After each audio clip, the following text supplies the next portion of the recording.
For this example, we're going to evaluate f of x equals x over x minus 2. We're going to evaluate f of 0, f of 1,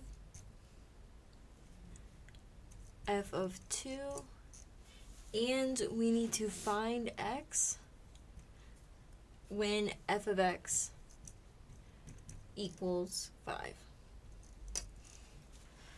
So first, when we find f of 0, we know that x must be 0 because it's inside the parentheses. So this is the same thing as saying x equals 0. So we're going to plug in x for 0 here, and we get 0 over 0 minus 2. And anytime you have 0 on the top of a fraction, you know your answer is just going to be 0. So we know f of 0 equals 0. So that's our first answer.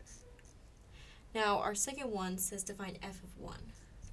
So we can plug in 1 because x equals 1.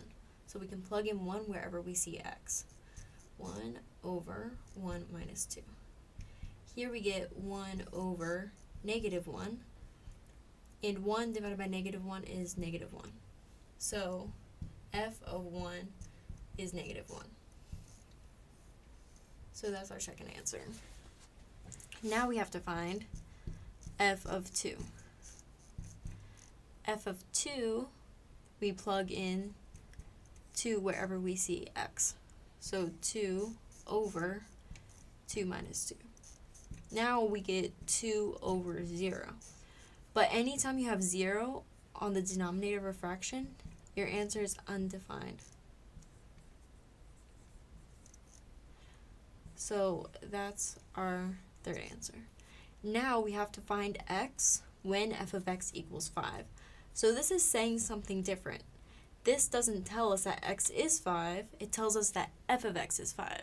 So instead of plugging in 5 where x is, we're going to plug in 5 where f of x is. So we would have 5 equals x over x minus 2. Now we have to solve for x. This is a proportion. We could say this is 5 over 1 equal to x over x minus 2. And anytime you have a proportion, you can just cross multiply and get your answer that way. So we could have 5 times x minus 2 equal to x times 1, or just x. Now to solve for x, you have to distribute the 5. So we get 5x minus 10 equals x. Now to isolate the x, I'm going to subtract 5x from both sides.